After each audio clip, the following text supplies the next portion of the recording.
Good evening students.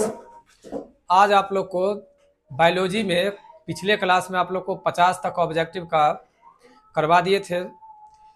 आज चलते हैं हम लोग 51 से। एक बार बतला दें, इस बार जो थोड़ा बन रहा है ऑब्जेक्टिव का, थोड़ा आगे पीछे हो रहा है, तो इसमें ठीक है पूरा एडजस्टिंग कर देंगे हम। अब इसके बाद जो हम लोग आएंगे, जैसे बायोलॉजी में है जैव प्रकर्म के बाद भी है फिर चैप्टर, चाहे को फिजिक्स में है या केमिस्ट्री में है, तो सब में अच्छा से जाएगा। केवल इसमें आप लोग को थोड़ा परेशानी होगी, तो देख लीजिएगा। जो आदमी को पीडीएफ की जरूरत होगी वो आदमी व्हाट्सएप पे पीडीएफ भी ले लीजिएगा, इसका पीडीएफ भी मिल जाएगा। और थोड़ा अच्छा से तैयारी कीजिएगा। बोर्ड मॉडल सब क्वेश्चन है इसमें, कोई दिक्कत की सब इसमें बोर्ड मॉडल क्वेश्चन है। और वो बोर्ड मॉडल क्वेश्चन कब कहाँ पर पूछा गया है ये भी आप लोग को बतलाया गया है, ठीक है। तो चलते हैं 51 नंबर क्वेश्चन से। 50 तक आप लोग को एक तरह से हो चुका है। 51 नंबर क्वेश्चन से हम चलते हैं आज बतलाने के लिए, ठीक है। 51 नंबर क्वेश्चन क्या कहता है सो देखिए। सबसे पहले कहता है ग्रहणी। तो जब हम ये श्वसन क्रिया जो होती है, श्वसन क्रिया, तो श्वसन क्रिया के अंतर्गत मुख गुहा, ग्रसनी, ग्रास नली, आहार नाल, ये सब आपको आहार नाल के अंतर्गत आने वाले पार्ट हैं, ठीक है। तो ग्रहणी जो भाग है यह बड़ी आंत, छोटी आंत, मुख गुहा, अमाशय, याद रखिएगा किसका है, छोटी आंत का। ग्रहणी भाग किसका है, छोटी आंत का। और देखिए पूछा भी है, 22 में पूछा है, 24 में पूछा है, तो 26 में पूछेगा, समझ गए। 22 में पूछा है, 24 में पूछा है, तो 26 में पूछेगा। ये वीवीआई क्वेश्चन है। ग्रहणी भाग किसका है, छोटी आंत का। ग्रहणी किसका भाग है, छोटी आंत का। अब देखिए 51 के बाद 52 नंबर क्वेश्चन क्या कहता है सो देखिए। मुख गुहा में आहार का कौन सा भाग पाचन होता है। मुख गुहा में आहार का कौन सा भाग पाचन होता है, तो कार्बोहाइड्रेट। क्या होता है, कार्बोहाइड्रेट। ये सब वैसे मतलब प्रोटीन ही है, ये प्रोटीन है, पोषक तत्व ही है, प्रोटीन है, कार्बोहाइड्रेट है, वसा है, न्यूक्लिक अम्ल है, लेकिन कार्बोहाइड्रेट है। क्या होगा, कार्बोहाइड्रेट। अब देखिए 52 के बाद 53 नंबर में कहता है क्या, प्रकाश संश्लेषण होता है। तो ये तो समझते हैं, प्रकाश संश्लेषण सूर्य की उपस्थिति में होती है। तो सूर्य दिन में दिखाई देता है या रात में, दिन में। तो इसका आंसर क्या हो जाएगा, दिन में। देखिए इसमें फंसाने के लिए दे दिया है दिन और रात दोनों, ठीक है। तो रात में कभी प्रकाश संश्लेषण की प्रक्रिया होगी। हाँ, कुछ पौधे हैं अपवाद में जो 24 घंटा ऑक्सीजन देते हैं, लेकिन ये नहीं जो रात में भी प्रकाश संश्लेषण की प्रक्रिया करते हैं। प्रकाश संश्लेषण की प्रक्रिया सूर्य की उपस्थिति में होती है, इसलिए इसका आंसर क्या होगा, दिन में।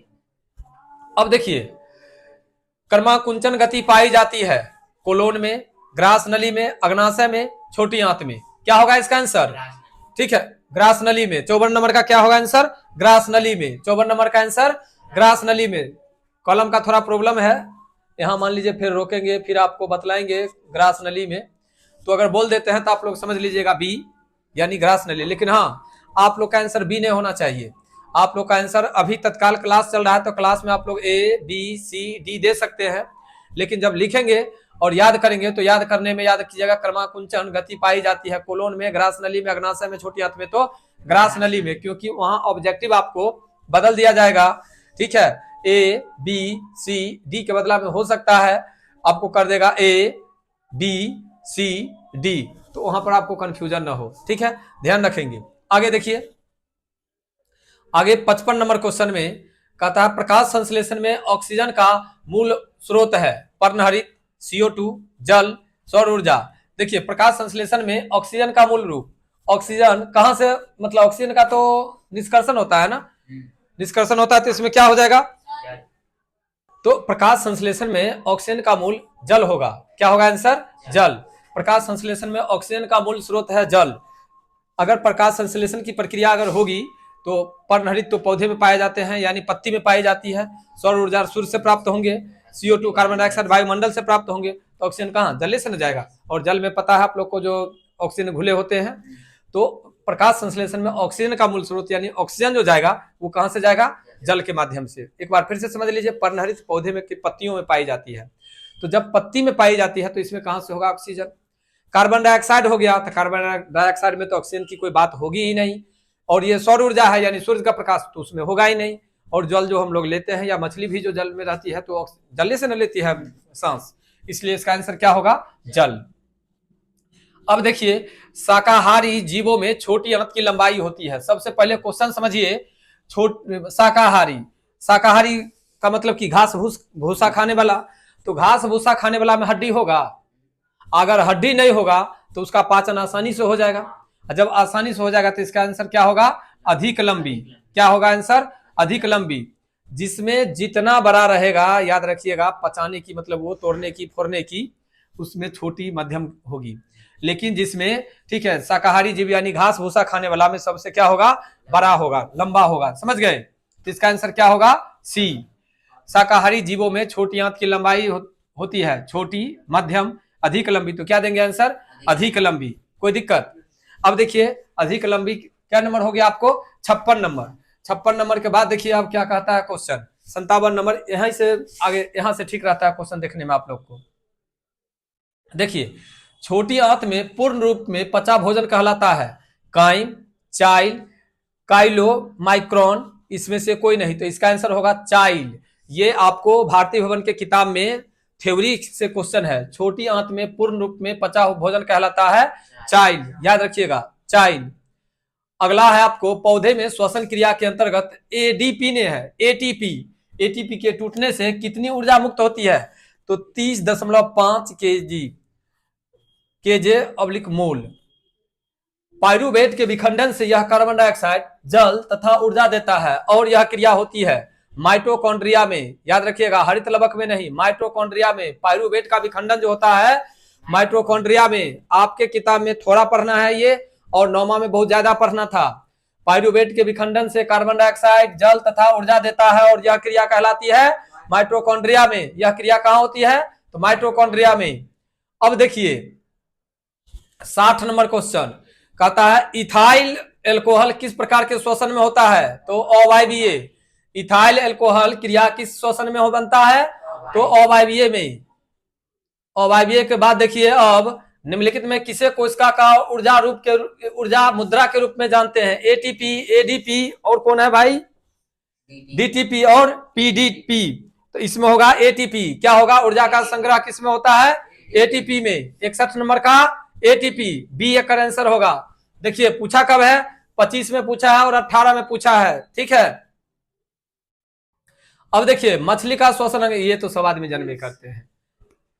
62 नंबर का आंसर गिल्स होगा, ठीक है, बी। अब आइए 63 नंबर में कहता आयोडीन की कमी से कौन सा रोग होता है? ये आंसर आप लोग जवाब देंगे कमेंट बॉक्स में, ठीक है। देख लीजिए 63 नंबर का, आयोडीन की कमी से कौन सा रोग होता है? और ये आपको पूछा कब है? तो 2020 में एनुअल एग्जाम में फर्स्ट पाली में पूछा है। 2020 में आयोडीन की कमी से कौन सा रोग होता है? इसका जवाब आप लोग देंगे कमेंट बॉक्स में। 63 का 64 नंबर देखिए, श्वसन के अंतिम उत्पाद है, श्वसन के अंतिम उत्पाद है, श्वसन के अंतिम उत्पाद है डी CO2, H2O और ऊर्जा। CO2, H2O और ऊर्जा। देखिए ऊर्जा भी ना होता है, श्वसन की क्रिया करते तो उससे हम लोग को ऊर्जा भी मिलती है। तो ये भी चलेगा, ये भी चलेगा, ये भी चलेगा, लेकिन इसमें एक एक कमी है। देखिए इसमें कार्बन डाइऑक्साइड और जल दे दिया, इसमें ऊर्जा नहीं दिया। इसमें कार्बन डाइऑक्साइड और ऊर्जा दे दिया तो जल नहीं दिया। इसमें कार्बन जल दे दिया और ऊर्जा दे दिया तो कार्बन डाइऑक्साइड नहीं दिया, ठीक है। इसमें तीनों दिया है, इसलिए इसका आंसर डी होगा। 64 का आंसर डी। तिल चट्टा में कितने जोड़े श्वास रंध्र पाए जाते हैं? ये क्वेश्चन VVI क्वेश्चन तो है, देखिए कितने बार पूछा है। सो अब VVI के साथ साथ आप लोग को भी इसका जवाब देना है, ठीक है। 2, 8, 10, 6। सबसे पहले आपको यहाँ पर तिल चट्टा में कितने जोड़े श्वास रंध्र?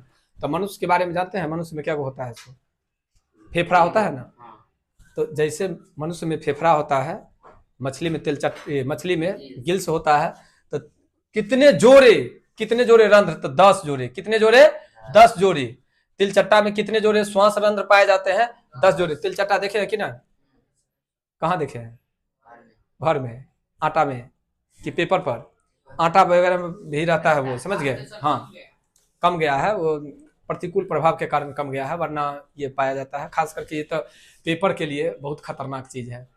अगर वो जो पेपर वाला नहीं रहता है, गोली जो होता है कोई चीज का, जहर कपूर का गोली, अगर जहर कपूर का गोली वगैरह रख करके अगर नहीं रखिएगा तो आपके पत्ता को मतलब पेपर को चट कर जाएगा।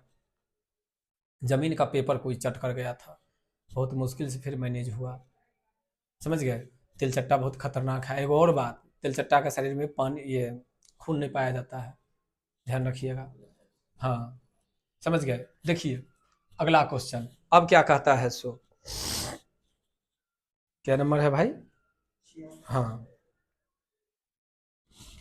श्वसन के अध्ययन के लिए उपयोग किए जाने वाले बीज हैं भाई। श्वसन के अध्ययन के लिए उपयोग किए जाने वाले बीज हैं सुबे बीज, अंकुरित बीज, उबला हुआ बीज, कुचले हुए बीज। अब बताइए इस चार में से कौन होगा?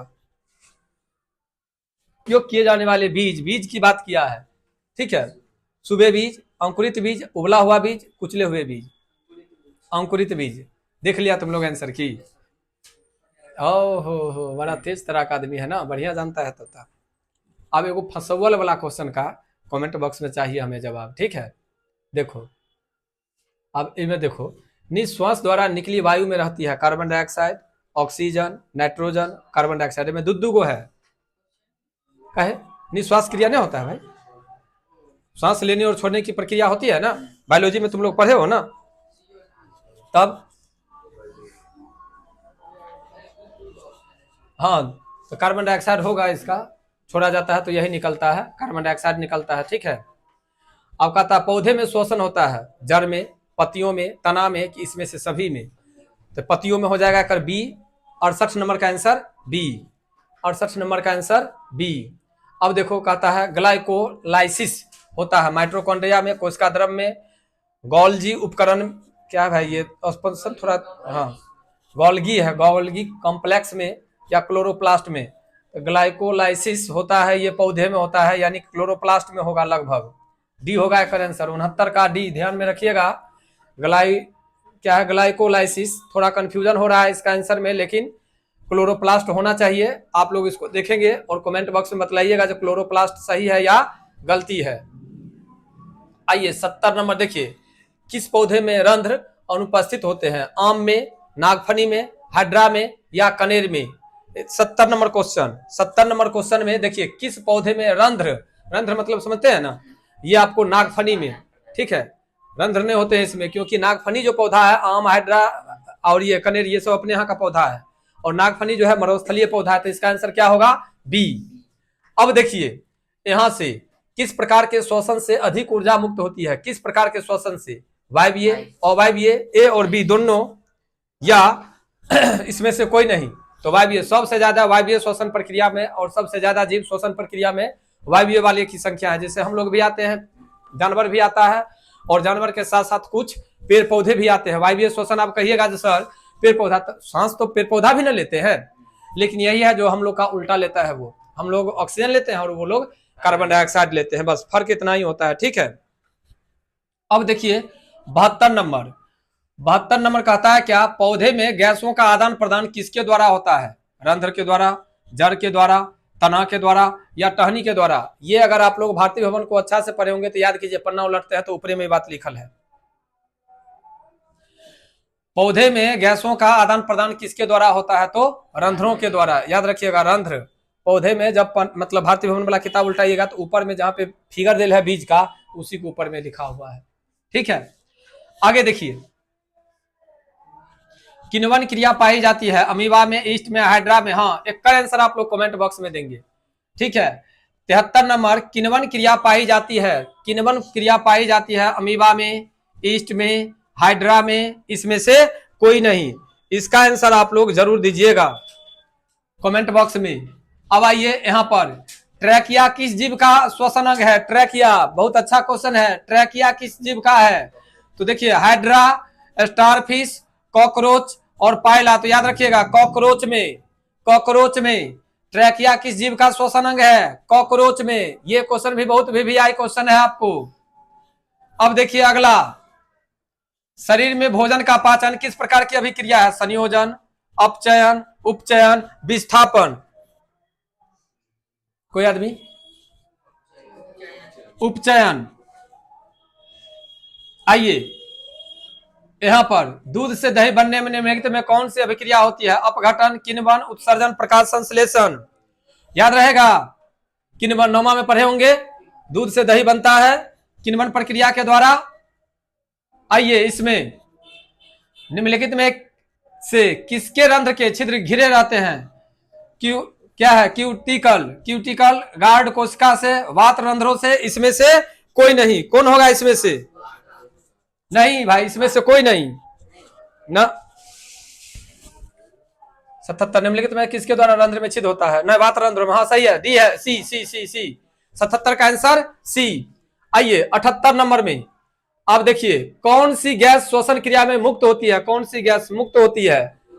ठीक है, श्वसन क्रिया में तो CO2 मुक्त होती है, निकलती है CO2।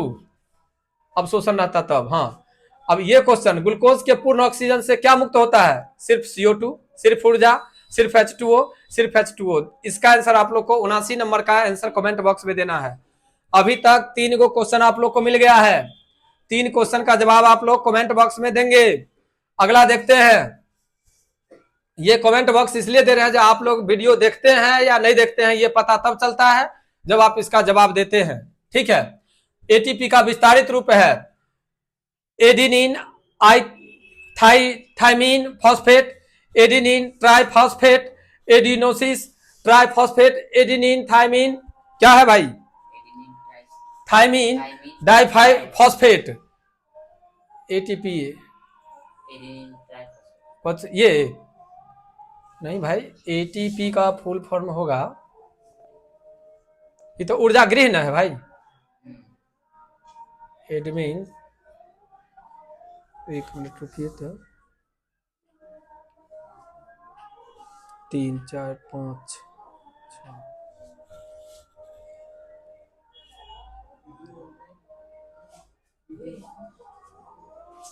ठीक है, एटीपी का फुल फॉर्म सी होगा, एडिनोसिन ट्राइफॉस्फेट, एडिनोसिन ट्राइफॉस्फेट।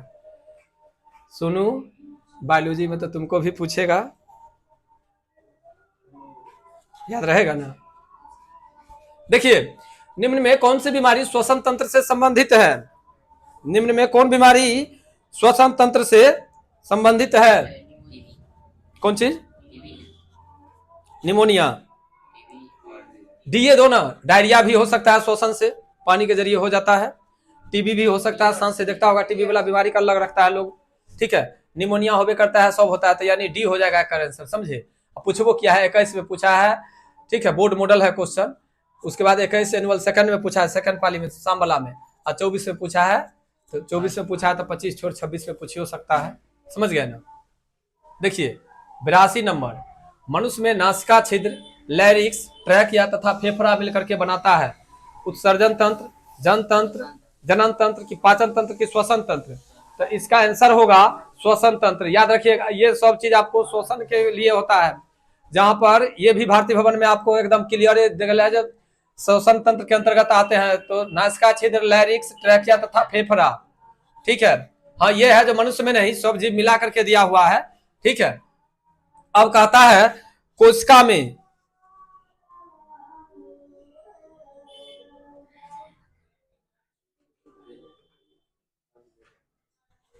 कोशिकीय ईंधन निम्न में से है। कोशिका के लिए, कोशिका का पहले कोशिका पता है ना तुमको? कोई दिक्कत की? हाँ गड़बड़ा रहा है सेल। हाँ, कोशिका ईंधन निम्न कौन है? प्रोटीन है, ग्लूकोज है, वसा है, कि इसमें से कोई नहीं है। कोशिका 9वां क्लास में आप लोग को पढ़ने के लिए मिला होगा, याद कीजिए। ग्लूकोज क्या होगा? ग्लूकोज। 83 का बी।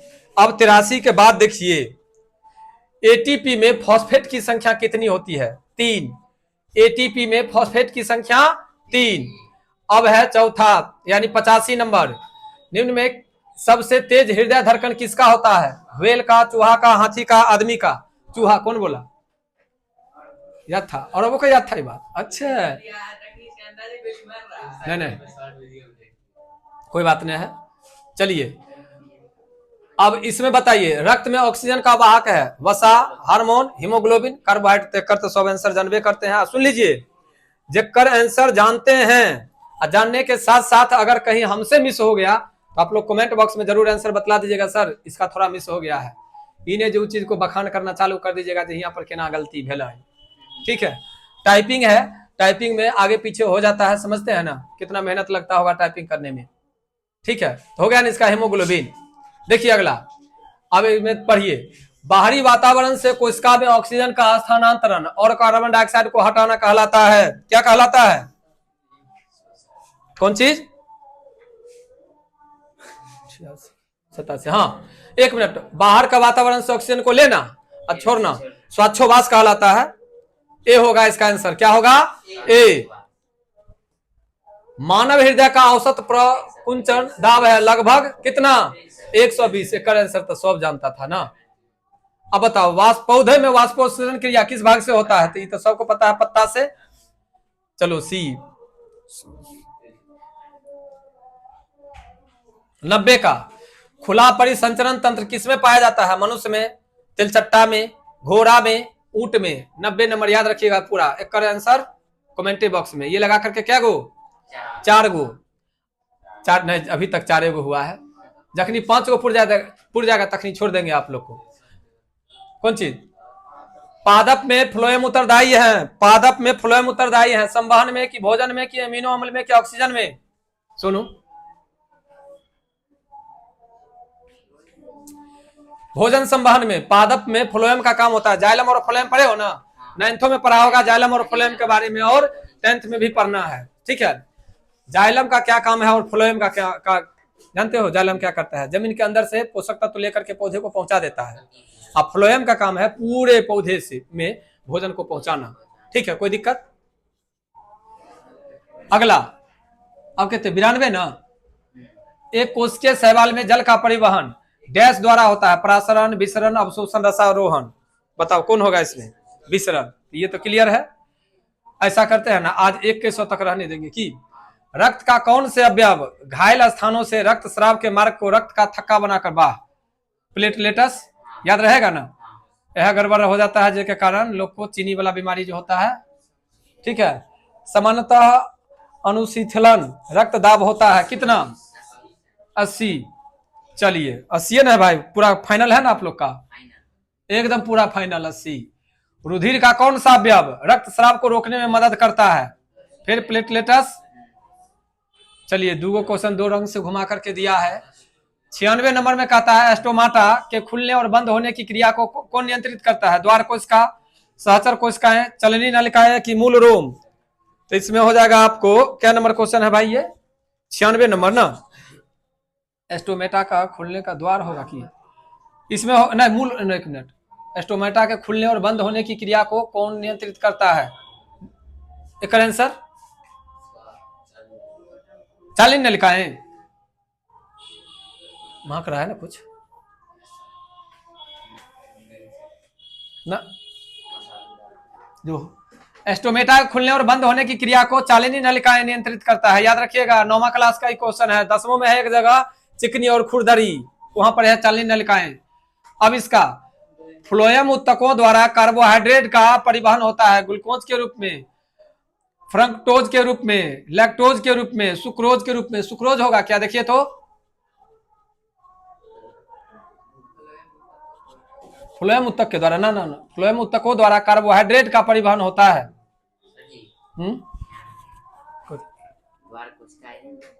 नंबर का आंसर द्वार कोशिका ही, जो पहले आपको बोले थे वही द्वार कोशिका ही होगा। ठीक है, आज एक कर होगा सुक्रोज कहाँ है? डी। फ्लोएम उत्तक द्वारा कार्बोहाइड्रेट का परिवहन कहाँ होता है? सुक्रोज के रूप में। 97 नंबर सुक्रोज के रूप में। अब देखिए 98 का आंसर क्या है? रक्त क्या है? उत्तक है, कोशिका है, पदार्थ है? इसमें से कोई नहीं, तो उत्तक। याद रखिएगा उत्तक है ये।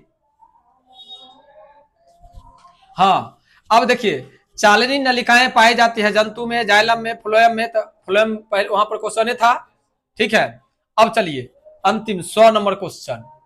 आरबीसी की जीवन अवधि कितनी होती है? 120 दिन। अब के बाद वाला क्वेश्चन आपको जो बच गया वो हम WBC RBC नहीं होता है, रक्त के प्रकार है।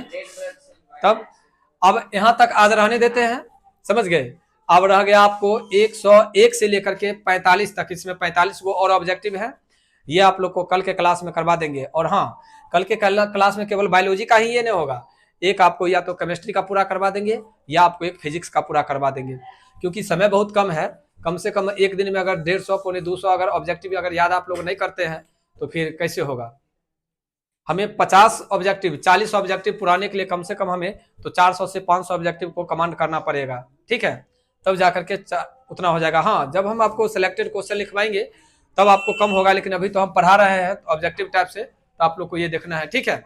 मिलते हैं आप लोग को कल वाले क्लास में, आज के लिए इतना ही। और हाँ, आपको 5 क्वेश्चन कमेंट बॉक्स में जवाब देना है, आप लोग जरूर देंगे। 4 क्वेश्चन था ना, 4 क्वेश्चन का जवाब देंगे, और किसी का आंसर में अगर आगे पीछे लगेगा तो उसका भी आंसर आप लोग कमेंट बॉक्स में देंगे। मिलते हैं कल के क्लास में आप लोग के साथ।